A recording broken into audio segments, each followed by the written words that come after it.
saluons dans le précieux nom du Seigneur.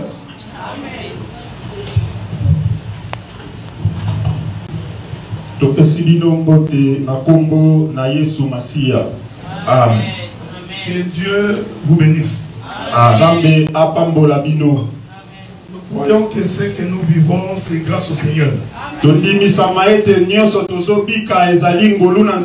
Si Dieu ne nous avait pas protégés, nous ne serons pas en vie.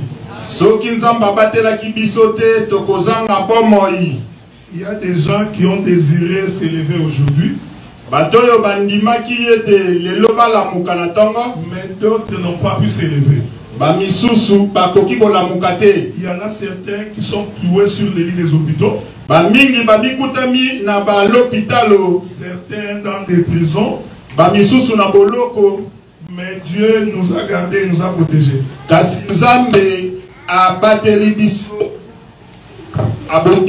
C'est pourquoi nous rendons gloire à son nom.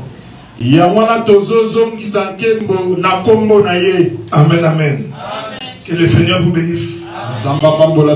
Nous sommes dans la joie de revoir le pasteur Marcel avec toute sa famille.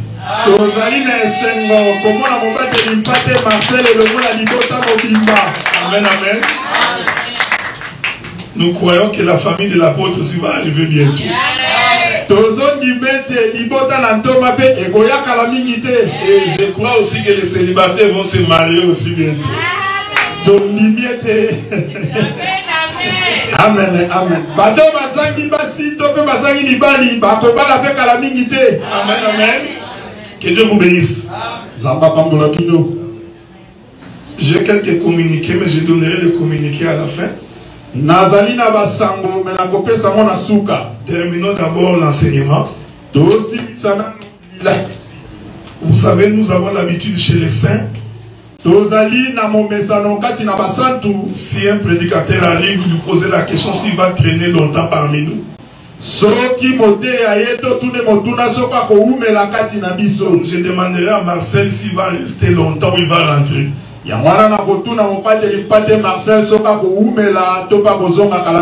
Donc s'il va rentrer, je vais lui céder la chair tout le mois d'août.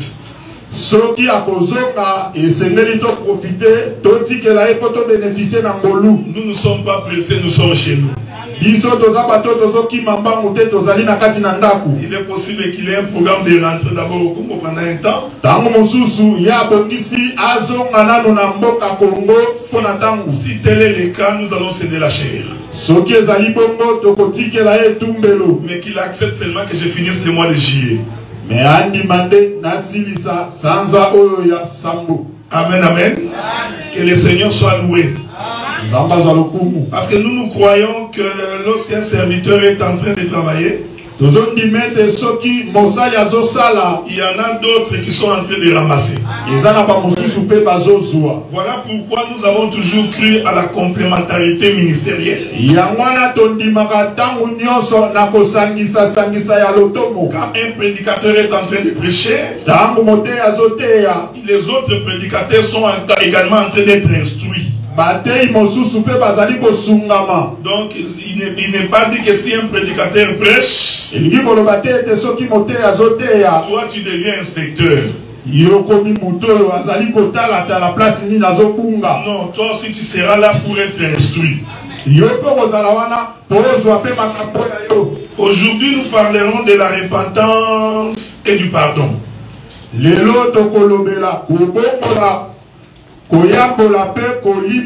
Je voudrais vous demander de me suivre très attentivement, parce que je vais être le plus concret possible.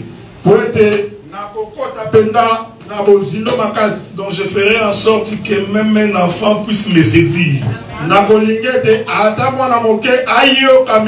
Parce que la Bible dit, en ce jour-là, personne n'enseignera son concitoyen. Nous serons tous enseignés de Dieu. Que le Seigneur vous bénisse. Amen. Je salue également Maman José.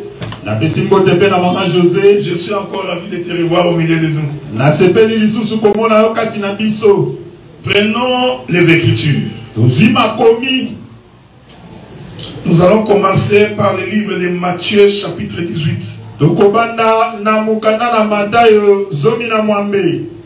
Le verset 3. Nous lisons Matthieu chapitre 18 verset 3. La Bible dit ceci. Je vous l'ai dit en vérité.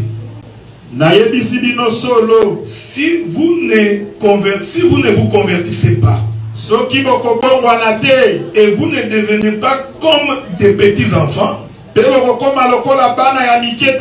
vous n'entrerez pas dans le royaume des cieux. Donc pour entrer dans le royaume des cieux, la conversion consiste à devenir comme des petits enfants. Je voudrais vous demander de me suivre vraiment avec beaucoup d'attention. Les petits enfants, ce ne sont pas nos petits enfants ici. Il ne faut jamais comprendre la Bible comme ça. La parole de Dieu dit ceci. Pour que vous héritiez le royaume des cieux, vous devez vous convertir en devenant comme des enfants. En d'autres termes, Dieu voulait dire ceci. Toi qui es devenu vieux, devenez comme un petit enfant. Est-ce que vous me suivez? Donc cette parole est d'abord adressée à ceux qui sont des vieux, âgés. Donc pour hériter le royaume, il faut devenir comme un petit enfant. En d'autres termes, Jésus voulait dire, toi qui es vieux, tu dois naître de nouveau. Parce que pour devenir un petit enfant, il faut que celui qui est vieux naisse encore. Est-ce que vous me suivez? J'aimerais que vous me suivez bien. Donc, la conversion, c'est naître de nouveau. Un jour, Nicodème se présenta devant Jésus. Il pose la question à Jésus. Que dois-je faire pour hériter le royaume des cieux? Jésus répond à Nicodème. Il faut que tu naisses de nouveau. Écoutez la réponse de Nicodème. Tu voudrais dire que moi qui suis devenu vieux, je dois rentrer dans le ventre de ma mère et naître de nouveau. Donc Nicodème a compris que pour naître de nouveau veut dire rentrer dans le ventre de maman et naître encore.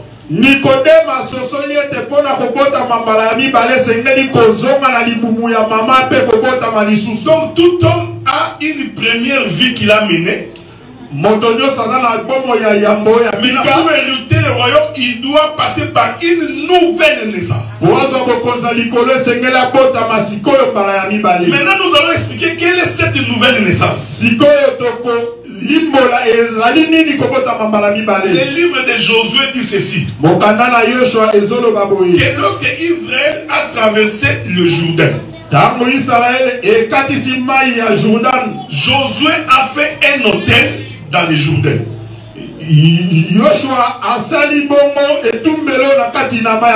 Suivez-moi bien. Ils sont sortis de l'Égypte. Ils ont traversé la mer Rouge. J'ai toujours dit ceci, frère. Pour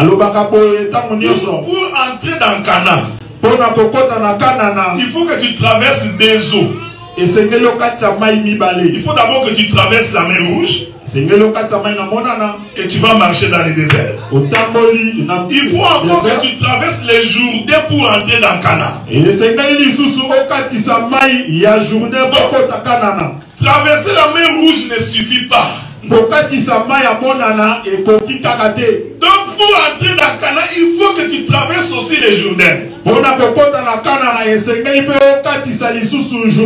y en a certains qui ont traversé la mer Rouge, mais ils sont morts dans le désert. C'est pour dire que tu peux croire en Jésus aujourd'hui. Et tu donnes ta vie au Seigneur. Tu commences ta marche avec Jésus. Mais tu meurs dans le désert. Donc, ne peuvent entrer dans le Canaan. C'est seulement ceux qui vont aussi traverser le Jourdain. Donc, dans la vie de tout homme, il doit faire ces deux traversées.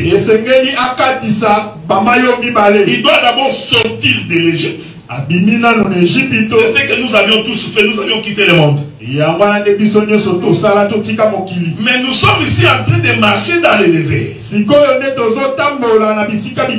vous informe que quand Israël est sorti de l'Égypte, et les Égyptiens aussi étaient sortis. Je vous souviens, frère. Donc, quand Dieu avait dit à Moïse, dit aux enfants d'Israël, célébrez la Pâque.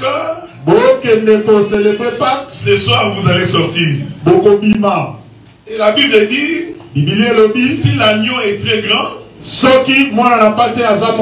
appelle les voisins. Est-ce que vous me suivez? Donc Israël lui avait reçu le message de Moïse. Mais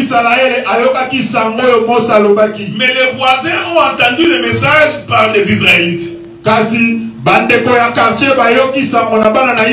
y en a certains qui sont venus à Jésus parce qu'ils ont reçu l'appel de Jésus. Mais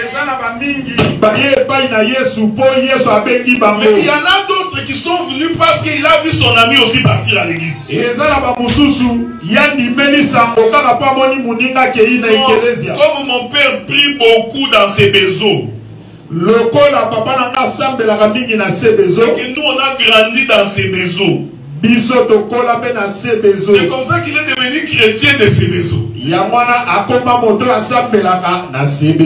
que vous comprenez ce que je dis? Il y en a des gens qui ont véritablement reçu l'appel de Dieu pour sortir. Mais il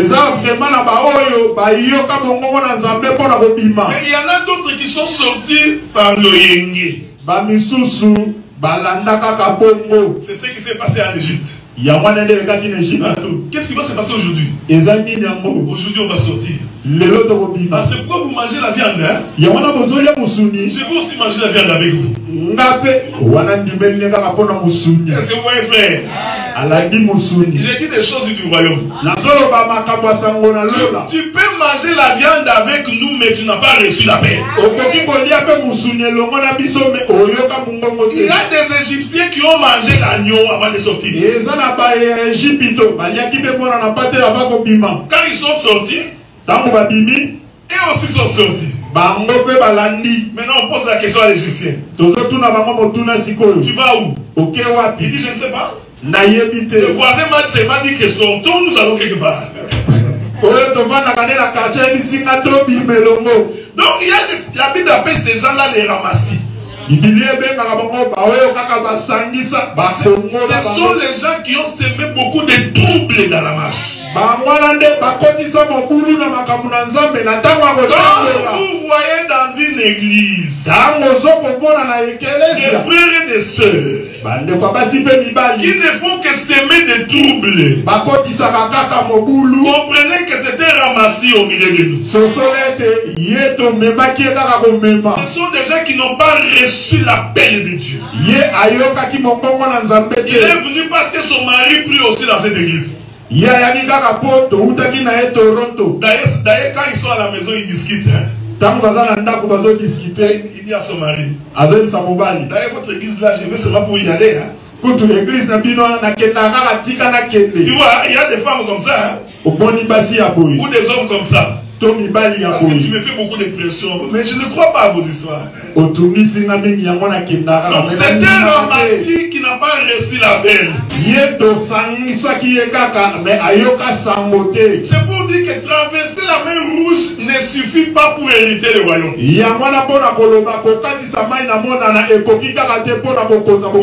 il y a une autre traversée pour entrer dans Canaan. C'est la traversée du Jourdain. Est-ce que vous me suivez, frère? Quand ils sont arrivés devant le Jourdain, j'explique la nouvelle naissance. La première naissance, c'était par la mer Rouge. Parce que celui qui passe par les eaux, c'est celui qui naît, qui est en train de naître. Je veux que vous compreniez ces choses. La naissance passe par les eaux. Mais il y a une autre naissance pour entrer dans Canaan.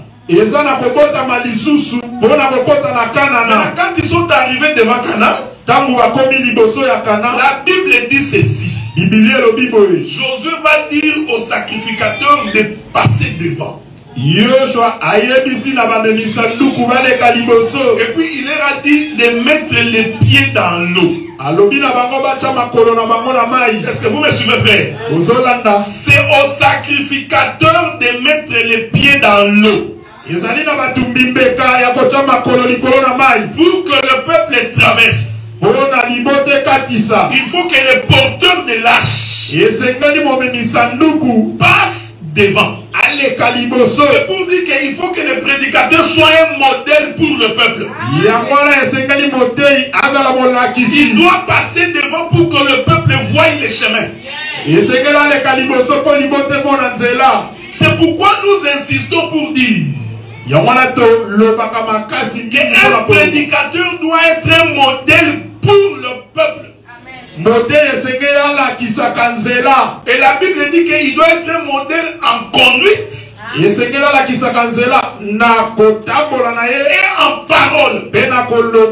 C'est pourquoi quand ils sont arrivés devant le Jourdain, Josué va dire: faites passer les sacrificateurs devant. La Bible dit ceci. Dès que les sacrificateurs ont mis les pieds dans l'eau, l'eau s'est arrêtée. Est-ce que vous me suivez, frère? Si les sacrificateurs n'avaient pas mis les pieds dans l'eau, l'eau n'allait pas s'arrêter. J'ai toujours dit ceci, frère. Quand tu es en difficulté, il faut apprendre à marcher. Même quand les montagnes sont devant toi, apprends à marcher vers la montagne. Ne te pose pas la question comment ça va se passer. Crois seulement en Dieu et marche. Est-ce que vous comprenez, frère?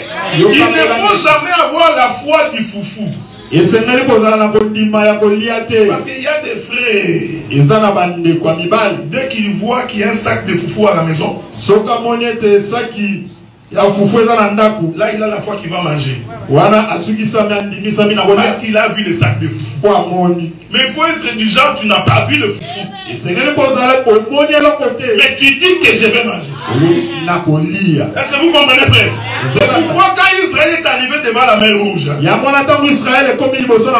Dieu pose la question: pourquoi c'est qui?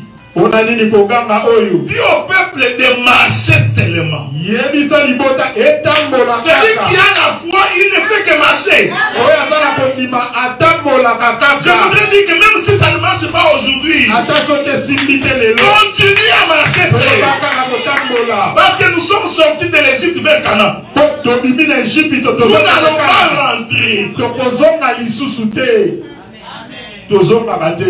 Les sacrificateurs mirent les pieds dans l'eau. L'eau se sépare.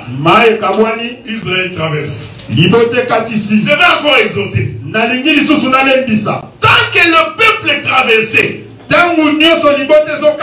sacrificateurs restaient dans l'eau. Est-ce que vous me suivez, frère?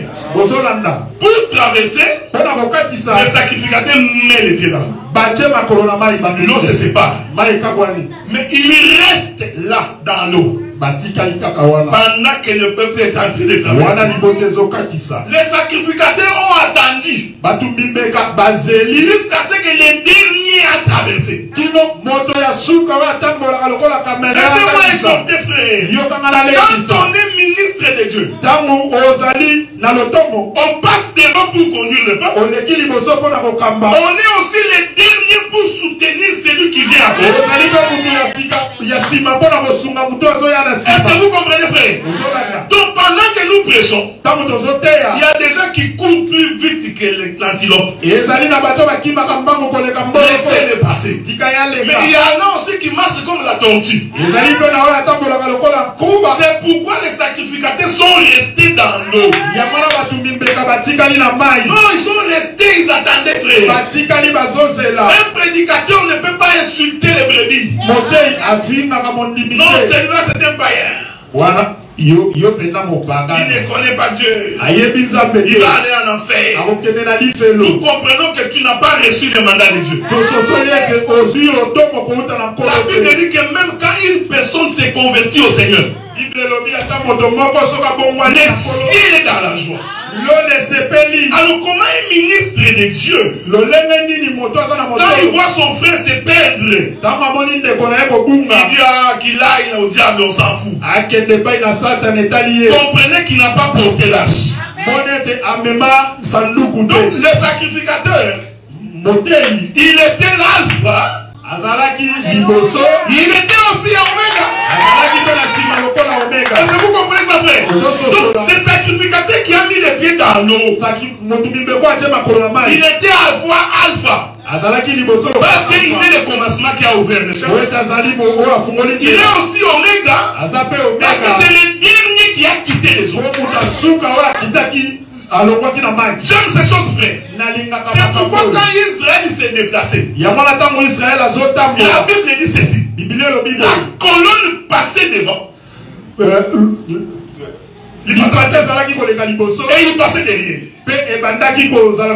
Donc quand Israël s'est déplacé après, la colonne faisait le mouvement d'avant et de derrière.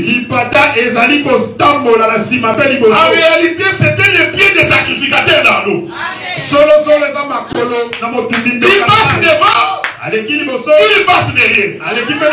Écoutez, frère, le Seigneur sera ton guide pour te montrer le chemin. Il sera aussi le dernier pour te protéger. Celui qui a le Seigneur, quand il fait sa marche, il ne regarde pas derrière. Parce qu'il sait qu'il y a quelqu'un derrière qui va me protéger. Écoutez, frère, la Bible dit ceci. Vous savez, je suis dans Job chapitre 40. La Bible, vous savez quand Job a souffert, il ne faut pas chanter comme Maï Kalambaï. Kolo Zambé Salanga lokola Job. Tu vas mourir pour rien. Toi tu n'es pas Job. Arrêtez d'être courageux. Parce que la souffrance de Job, si on te la donne, tu vas maudire Dieu. La souffrance de Job était une prophétie. Perdre tous ses enfants en un seul jour. On va t'amener chez les psychologues. On va dire non, le frère a beaucoup d'histoires dans la tête. Il commence à devenir, il parle de lui-même en cours de route. Donc arrêtez, Dieu fait moi comme Job. Non. Job c'est un prophète. Ce qu'il fait concerne Christ. Nous parlerons de ces choses un jour. Mais la Bible dit que pendant que Job souffrait, ses amis défilaient devant Job pour l'exhorter. Job n'était pas consolé. Même sa femme lui a dit, maudit Dieu et meurt. Job dit, je suis venu brebis naye eloko te na mokili. Je rentrerai béduit. Nakozonga pe eloko te na mokili. Alors Job a commencé à se plaindre. Yobo akomi kolela lela. Oh, écoutez frère. Yokamela. Tes plaintes kolela lela na yo ne change pas Dieu. Ekobongola nzambe te. Job se plaignait, il se plaignait. Yobo akomi koyima. Alors ça énerve Dieu. Wana nzambe asili. La Bible dit que Dieu est sorti dans la colonne de nuée. Biblia lobi nzamba bimi na lipata. Maintenant il dit à Job, ayebisi Yobo, mets la ceinture. Lata mokaba. Je te poserai des questions. Et toi, Job, tu me répondras. Donc pour me répondre, Job, il faut que tu mettes la ceinture. Maintenant, pendant que Job posait la question à Job, Dieu posait la question à Job, il pose la question à Job, il dit, vois-tu les crocodiles? Est-ce que vous comprenez? Job pouvait se dire, qu'est-ce que les crocodiles avaient à faire avec moi? Parce que Dieu parlait des choses du royaume. Il dit, vois-tu les crocodiles? Ces écailles sont comme un bouclier. Ce sont des frères qui s'embrassent. Est-ce que vous me suivez, frère? Dieu dit à Job que les écailles du crocodile sont un bouclier. Vous savez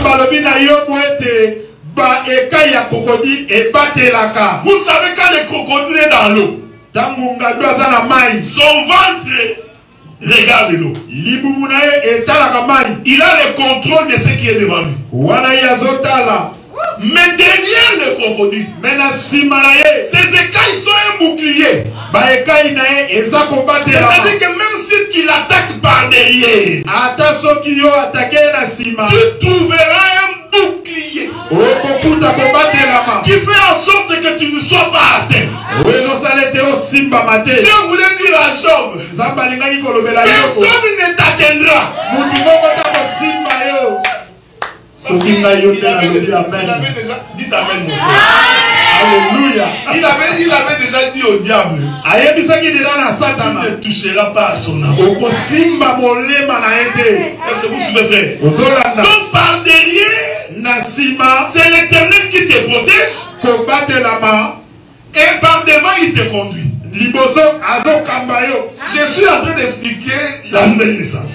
Quand ils ont traversé le Jourdain, Josué a dit, faisons un hôtel de 12 pierres. Il y a 12 pierres. Parce qu'en Israël, l'hôtel doit être de 12 pierres. Et puis, ça doit être les 12 tribus. On aura l'occasion d'en parler un jour. Parce que quand ils sont entrés dans Canaan, il n'y avait pas de territoire pour Lévi. Et pas de territoire pour Joseph. Donc quand nous disons les 12 enfants de Jacob dans les territoires, il faut faire très attention. Parce que Joseph n'a pas un territoire. Lévi aussi n'a pas de territoire. Mais nous savons que les deux ont été remplacés par Manassé et Ephraïm. Maintenant, quand ils ont traversé, Josué dit faisons un hôtel. Ils ont fait l'hôtel. Est-ce que vous me suivez? Oh! L'hôtel est pour les sacrifices. S'il y a l'hôtel, c'est-à-dire qu'il faut qu'il y ait la mort. Donc Josué a... Je veux que vous me suivez. Josué met l'hôtel dans l'intérieur du Jourdain. Josué a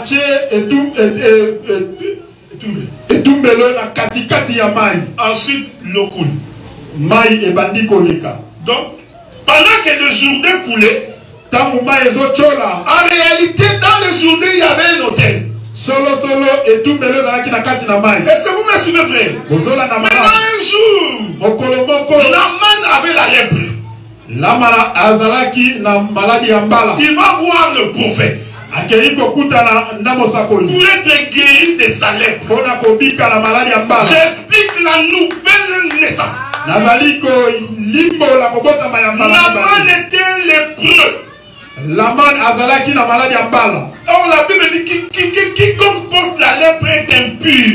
Moto azali na maladie ya mbala koki azali moto ya peto te. Donc Naaman était un pécheur. Laman azalaki mosumu. Maintenant il cherchait qu'il soit purifié. Abandaki koluka kosikola. Le prophète Élisée lui dit. Mosakoli Elisa lobi. Je n'entre pas dans ces détails-là. Na mokota na mozindo te. Parce que Élisée n'a même pas vu Naaman de ses yeux. Élisée akutana na Laman te. Il avait seulement envoyé quelqu'un lui dire. Atindaki kaka moto alobela. Tout ça c'est profond. Wana eza na mozindo. On dit à Naaman. Ba yebisi Laman. Naaman. Va te laver au Jourdain. Kende na kosukola na mai. Est-ce que vous me suivez? Souvenez-vous qu'il y a un hôtel dans le Jourdain. Boss kanisa malamu ete tumbele ezali na mai. Naaman dit. Laman alobi. Il y a des piscines en Syrie. Ba ezali na ba piscine ebele na Syrie. Oh bien aimé dans le Seigneur.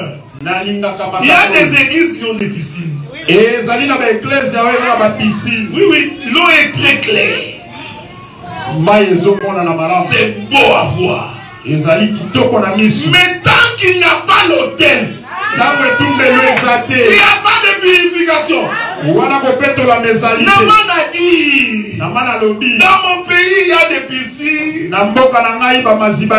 pourquoi nous avons toujours dit aux frères, toutes les églises ne sont pas églises. Quand tu rentres dans une église, tu trouves les couples pastorales.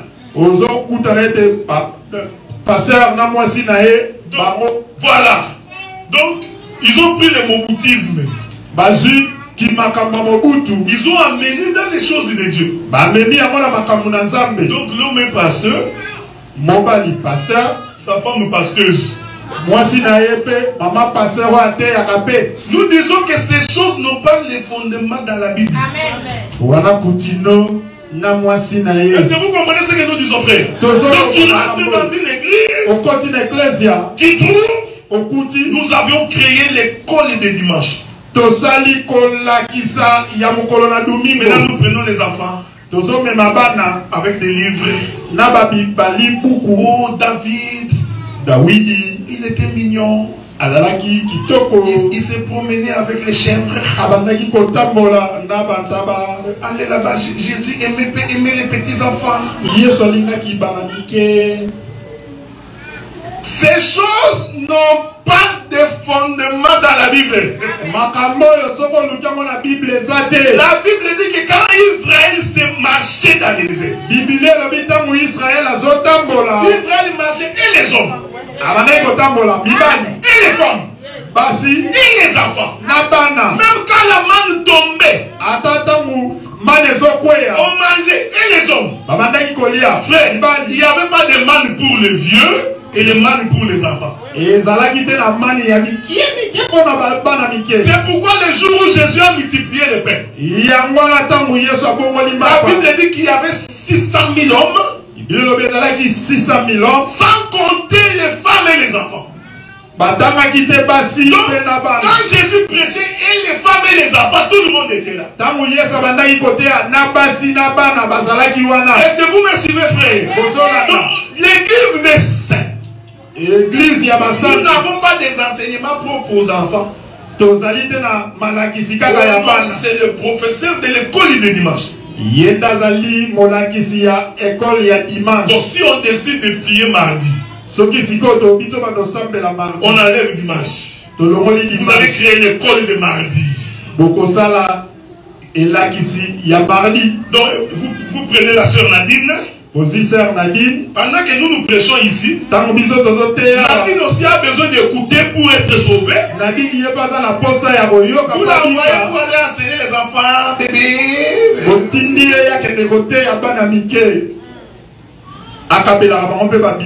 Non. Donc c'est pour dire que l'église c'est ceux qui respectent les modèles de Dieu.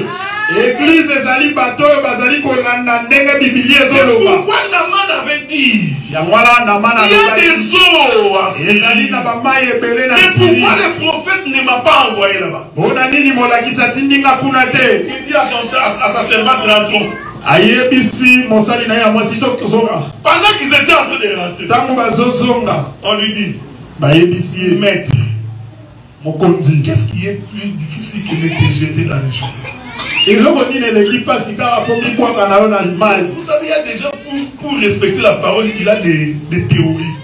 Boyebeza na batu po atosa liloba nzambe akomi kolukaluka. Oh non, tu vois frère, je vais bien. Ngai omoni Donc, non. qu'est-ce qui est plus facile pour toi que de te jeter dans le Jourdain? Est-ce que ça passe si papa komi boka na mai na Jourdain? Quand Naman s'est retourné, Naman atali il rentre au Jourdain.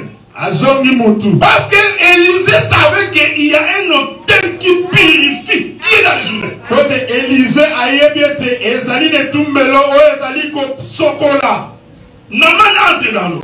Naman akoti na mai. La Bible dit qu'il a plongé 7 fois. Biblia elobi azindi mbala sambo. Je n'entre pas aussi dans les détails ici. Na okota pete na mozindo. Parce qu'il y a tout un mystère autour du chiffre 7. Wete za na mabomba mi na mystère mabomba mi oyo sambo. Ce n'est pas pour rien qu'il a plongé 7 fois. Ezali pamba te po azindaki mbala sambo. Parce que Dieu a créé en 7 jours. Nzambe akelaki na mikolo sambo. Chaque jour de la création est une prophétie. Mokolo na mokolo ezali lilaki. Et le 7e jour, c'est le jour de la perfection. Mokolo na sambo ezali mokolo ya kotonga makambo. C'est pourquoi Naman entre. Ya mwana Naman akoti Il sort. abimi. La Bible dit que ça s'empire.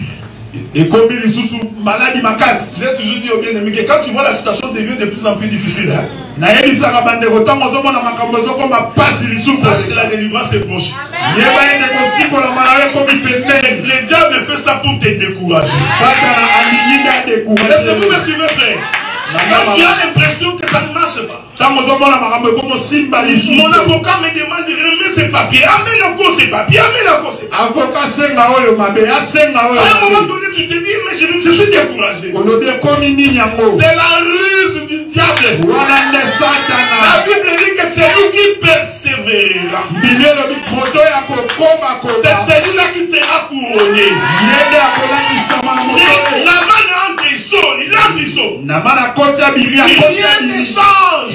eloko moko te esikomi Mais il malamu. avait la confiance à la parole du prophète.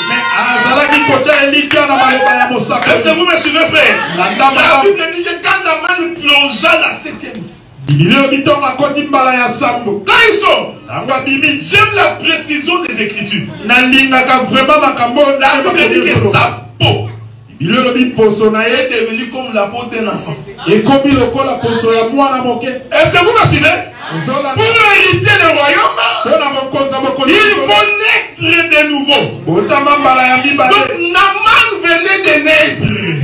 Naman abotamaki mbala Parce ya que sa mibale. peau, Kwete poso na c'était ye la peau d'un bébé. ekomi lokola ya mwana moke. C'est pour dire ceci. mpona koloba Les boye. enfants dont on parle ici, bana oyo bazolobela ce awa sont des gens qui sont nés de nouveau. ezali nde bato oyo babotami Les mbala ya gens qui sont mibale. convertis. bato oyo babongoli Ce motema. n'est pas le petit David ici. ezali te mwana na biso ya moke. Non. Donc les petits, quand la Bible dit, ntango bibili elobi Jésus dit, nzambe yesu alobi amenez-moi les petits enfants. bomemelanga bana mike Parce que le royaume des cieux est pour eux. ete bokonza likolo eza mpo na bango. Toi, tu crois que Jésus ne voyait que les enfants comme ça? ye ozokanisa ete yesu abandaki komona bana oyo ya mike En tout cas, parce que si le royaume des cieux est pour les enfants comme ça, po ete soki bokonza likolo eza mpo na bana oyo ya mike alors tous les enfants des talibans vont entrer au ciel. Oui, oui. donc tolingi oloba ete bana nyonso oyo ya siri Ils vont entrer au bakokota ciel. lola. Donc il suffit seulement que tu sois enfant, comme le royaume est pour toi, tu vas entrer. mpona ye fo okota lola fo ozalaka mwana moke. Dieu voyait la nouvelle naissance. Amen. nzambe abandaki komona nde kobotama ya Donc mbala pour mibale. hériter le royaume, mpona bokonza bokonzi ya il lola faut mourir au péché. esengeli kokufa na masumu. C'est ça la traversée du Jourdain. yango wana nde kokatisa ya mai ya jourdain. Donc nous qui étions une vieille nature, biso oyo tozalaki na makambo ya kala nous devenons une nouvelle nature. tokomi bato ya sika. Deuxième élément. Je prends Luc chapitre 5. Le verset 24. Verset 24. La Bible dit ceci. Or, afin que vous sachiez que le Fils de l'homme a sur la terre a le pouvoir de pardonner les péchés. Je te le donne. Dit-il au paralytique.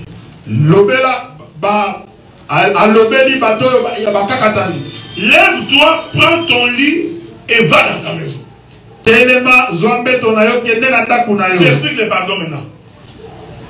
J'explique le pardon. Est-ce que vous me suivez? Je vais d'abord expliquer le pardon. Et j'entrerai dans les détails. Parce que nous devons également nous pardonner les uns les autres.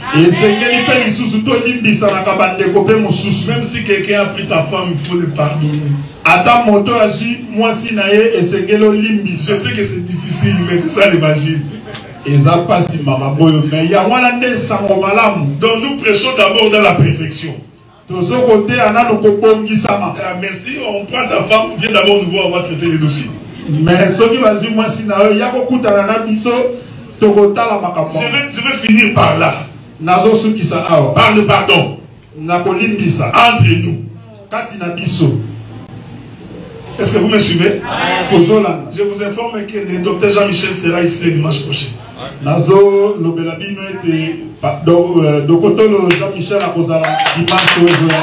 nous allons gloire au Seigneur. Nous devons vivre ce que nous prêchons.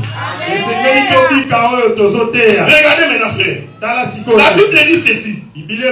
Un homme était paralytique couché sur son lit.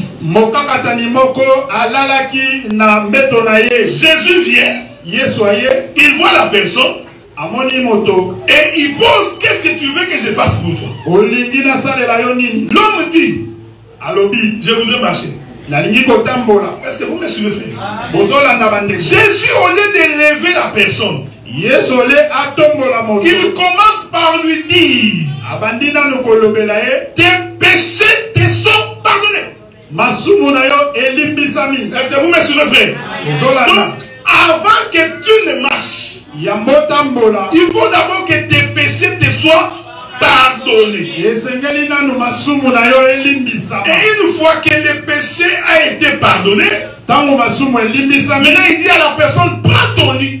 Lève-toi maintenant et marche. Bien-aimé dans le Seigneur, celui qui a reçu le pardon de Dieu, il doit cesser d'être paralytique. Le véritable pardon de Dieu fait marcher quelqu'un. C'est-à-dire que si j'étais voleur, là je descends. Pour que vous sachiez que Dieu m'a pardonné, il faut que j'arrête de voler.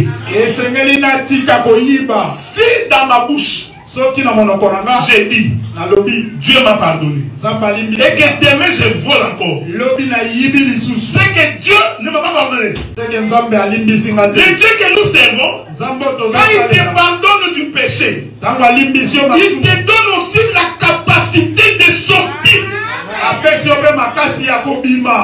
Est-ce que vous me suivez? Un frère ne peut pas venir demander pardon pour les mêmes péchés chaque jour.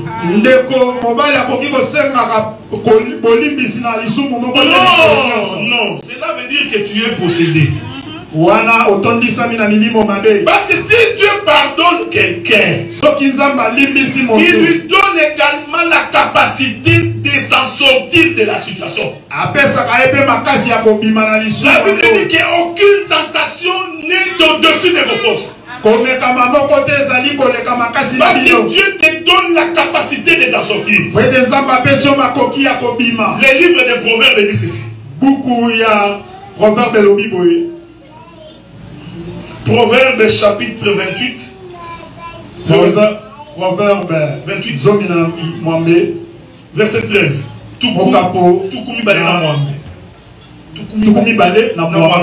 Verset 13. Voilà. Écoutez ce que la Bible dit. Celui qui cache ses transgressions ne prospère point. Mais celui qui les avoue et les délaisse obtient miséricorde. Est-ce que vous comprenez, frère? Donc celui qui n'a pas abandonné, il n'a pas reçu le pardon de Dieu. Alors moi j'ai toujours été étonné, frère. Un prédicateur qui tombe dans le péché chaque mois. Frère, Botaou, frère. Botaou.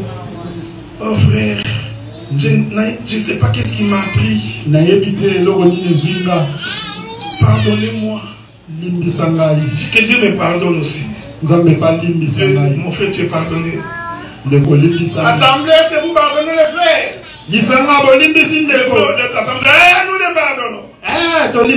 Allez, un mois après, on l'attrape encore. Oh, frère. L'esprit est disposé, mais le corps est ferme. Frère, vous blaguez. Dieu n'a jamais pardonné ses frères. C'est vous qui faites la blague. Dieu t'est pardonné et t'est laissé oisif. Non, quand Dieu... Écoutez, frère. Vous savez, Jésus a dit à Pierre. Il dit, Pierre, le jour où toi tu seras converti, alors toi, affermis tes frères. Donc, nous les prédicateurs, pour que nous vous affermissions, il faut d'abord que nous-mêmes nous soyons convertis. Donc je ne peux pas donner les conseils à un frère qui court derrière les femmes, pendant que moi-même je suis un coureur de jupons.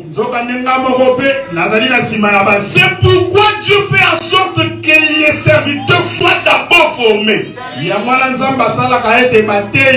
Moi, je n'ai jamais cru. Moi, ça c'est moi. Qu'un prédicateur doit tomber dans les péchés chaque jour. Je ne crois pas ça. Donc c'est comme quelqu'un qui a une grosse tête. Et des petits pieds. Maintenant, ça crée un équilibre. Parce que la tête est grosse. Nous sommes en réunion tous les jours à cause de lui. Frère, si le frère Nicolas pêche, ça va passer. Mais si Thomas Frank pêche, la répercussion, vous allez voir ça dans l'église. Donc quand nous les prédicateurs nous péchons, comme nous sommes une colonne, vous sentez le poids dans l'église. C'est pourquoi les paralytiques ici, pour attester qu'il est pardonné, il doit quitter son état de paralytique et commencer à marcher. Donc quelqu'un qui est pardonné mais qui est toujours sur les lits. Je suis pardonné. Toujours sur les lits. Nous croyons que Dieu ne t'a pas pardonné. Les hommes t'ont pardonné. Mais Dieu ne t'a pas pardonné. Vous savez, quand nous demandons pardon à Dieu, ce n'est pas une habitude chrétienne. Que j'ai péché hier, je vais encore demander pardon demain. Après demain, je vais encore demander pardon. Pour les mêmes péchés. Alors c'est que tu n'as pas un vrai Dieu. Ou bien tu es possédé, il te faut une délivrance. Parce qu'il y a des péchés qui sont des possessions. Nous avions un frère impudique. Les pasteurs vont décider. Ce frère, il a beaucoup de dons. Que Dieu nous aide. Le frère, il a beaucoup de dons. Il prêche bien. Il chante bien. Mais lui, l'impudicité. Voilà ce qu'on va faire. On va les marier. Donc il y a quelqu'un qui a pensé que quand on est marié, l'impudicité quitte. Non, l'impudicité est un esprit. Même dans un mariage, si l'homme est impudique, il est impudique.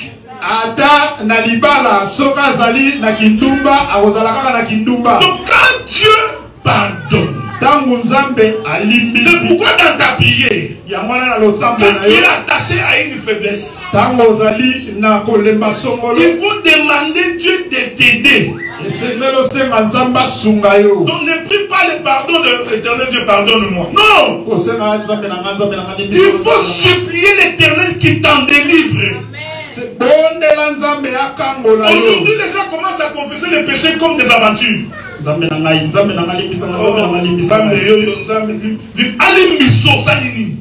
Qu'est-ce que tu as fait pour il faut dire à Dieu, Dieu pardonne-moi. J'ai fait un effort pour arrêter les sondiers. Mais je suis incapable, éternel. Je te prie de m'aider. Non, regarde comment tu demandes pardon.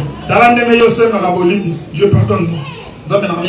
Si j'ai dit quelque chose de mauvais. Non, frère. Pas si tu as dit, tu sais ce que tu as dit. Arrêtez de blaguer avec Dieu. Il dit Dieu, si j'ai dit une mauvaise parole. Mais Dieu même sait ce qu'il avait dit. Non. Dis à Dieu, hier, maintenant que j'ai causé avec tel. Voici ce que j'ai dit. Et ce que j'avais dit est mauvais. Je te prie, éternel Dieu, de me soutenir. C'est pourquoi quand il est question de chasser les démons, tu vas entendre tout le monde. Non, on dit confesse les péchés.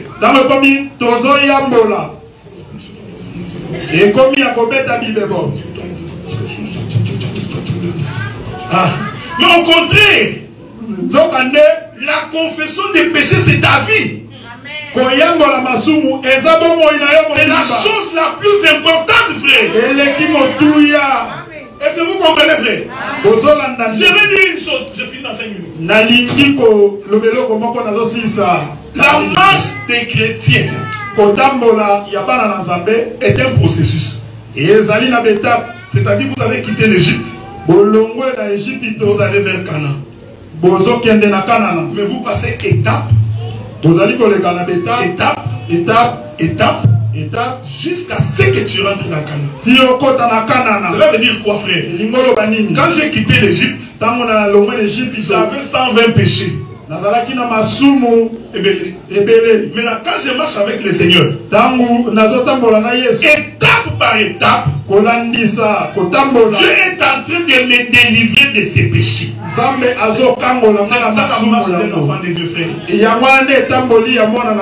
n'ai pas dit que vous soyez parfait, ce n'est pas ce que j'ai dit. Je dis qu'il faut que dans tes faiblesses, que Dieu vienne t'aider en te pardonnant. La Bible dit ceci. Parce que j'ai préparé beaucoup de versets pour vous aujourd'hui. Parce que la soeur Gina m'avait dit que la fois passée, je n'ai pas donné de versets. Voilà pourquoi je donne beaucoup de versets aujourd'hui. Je prends le livre des psaumes. 51 verset 3. 51 verset la Bible dit ceci. Oh Dieu, aie pitié de moi dans ta bonté. Selon ta grande miséricorde,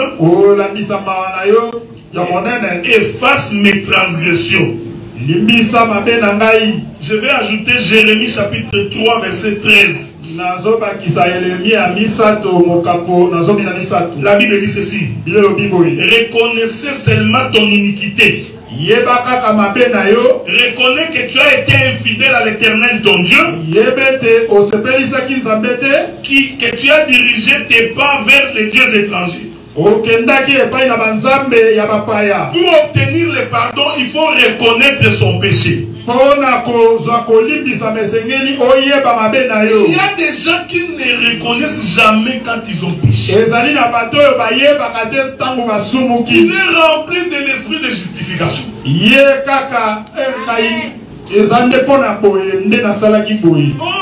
On a appris que toi tu as critiqué le frère John. On vient te poser la question. Mais toi tu as parlé du frère John, non? Regardez comment tu réponds. Donc, vous n'aviez pas compris l'essence de ce que je vous ai dit. Un menteur. Donc il cherche au lieu de reconnaître son péché. Il dit non, vous n'aviez pas. Donc toi tu commences à parler en parabole quoi. Donc ce n'est pas ce que je voulais dire. En fait moi je parle. Non. Pour obtenir le pardon, il faut reconnaître son péché. C'est aussi pareil dans un couple. Un couple qui ne sait pas se demander pardon mutuellement, ils auront des difficultés pour avancer. Tu es dans les justifications dans tout. C'est l'esprit d'inquiété d'Adam. Adam a mangé les fruits. On lui pose la question, Adam, as-tu mangé les fruits? Au lieu de répondre oui, Dieu j'ai mangé. Oh non! La femme que toi, Dieu, tu as mis à côté de moi. Donc, lui, il a toujours des boucs émissés. Ce n'est pas moi. C'est le frère Miguel qui m'a provoqué. Donc, non, ce n'est pas de ma faute. C'est toujours la faute des autres. Les gens comme ça ne peuvent pas obtenir le pardon de Dieu. Bien aimé, pour que nous vivions en paix, il faut apprendre à se demander pardon à passe. Si ton frère te dit ce que tu as dit m'a vexé, ne cherche pas à justifier. Dis seulement au frère, pardonne-moi. Est-ce que vous voyez, frère? Vous savez, moi j'ai toujours été étonné. Les blancs, même si leur pardon est hypocrite, mais il est très vite, il te dit I'm sorry. I'm sorry. Mais tu verras un chrétien. Il dit, moi jusqu'à ma mort, ces frères-là, je ne lui parlerai plus jamais. Donc, en fait, toi-même, tu as signé ton ticket pour aller en enfer. Donc, tu dis, ces frères-là, les choses qu'il m'a fait. Non, frère. Il y a même des gens qui disent, frère, je l'ai pardonné. Mais, oh, mais quoi? Mais, ce qu'il m'avait fait, je ne sais pas ce qu'il m'avait fait. Tu ne connais pas la souffrance que j'ai en lui. Il ne l'a pas pardonné. Donc celui qui demande pardon, d'abord il doit s'humilier. Et ça là, si tu n'as pas le Saint-Esprit, tu auras des difficultés pour demander pardon. Parce que tu vas te dire à toi-même,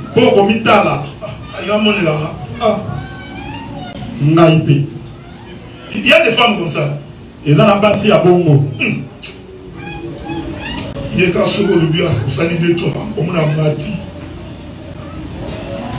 Mais je t'informe que celui qui s'humilie est grand.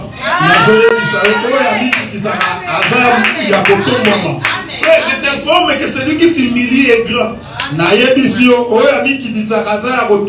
Et spirituellement, il est très élevé. Donc, c'est comme il y a des hommes. Hein? Un mari qui n'a jamais demandé pardon à sa femme. Donc lui, il a l'esprit de Bamongo. Et il a l'esprit de Baluba. C'est rare de trouver un Moulouba demander pardon à sa femme. À moins qu'il soit converti. S'il n'est pas converti. Vous savez, moi j'ai vu des gens qui te saluent comme ça. Bonjour mon frère. Dès qu'il laisse comme ça, pendant que toi tu tournes,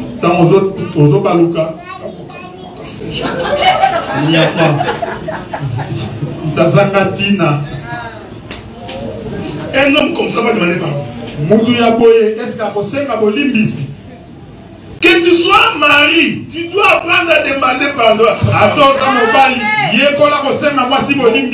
Avec les femmes, il faut faire attention. Ne va pas aussi demander pardon en te mettant à genoux parce que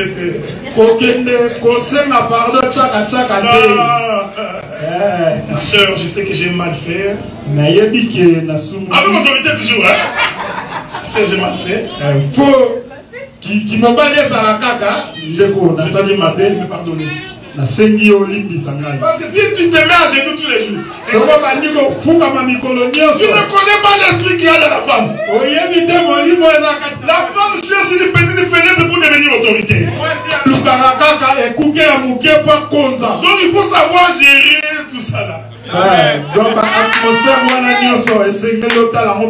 Bien aimé, si nous nous pardonnons les uns comme les autres, il ne peut pas y avoir de conflit à l'église. La Bible dit que pardonnez-vous vos offenses comme votre Père vous a pardonné.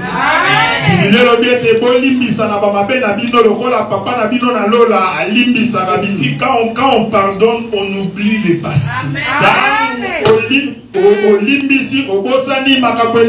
Ne viens pas rappeler ce qui s'est passé.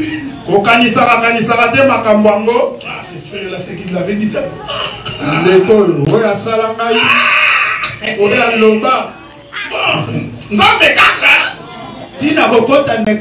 Non.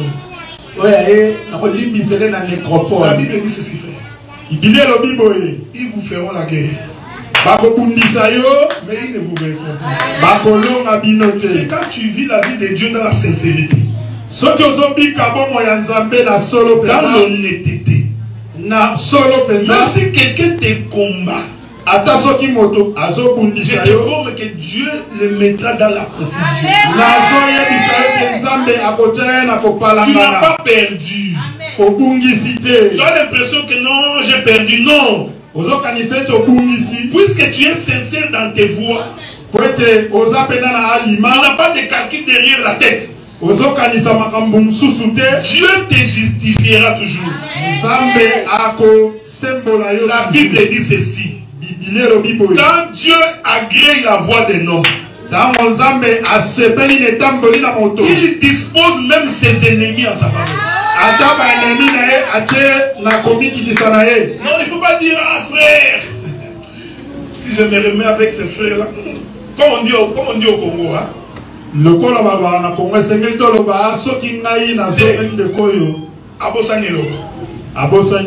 Ça c'est être païen.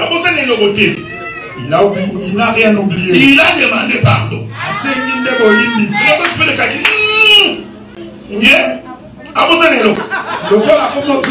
Qu'il a oublié quelque chose. Que le Seigneur vous bénisse.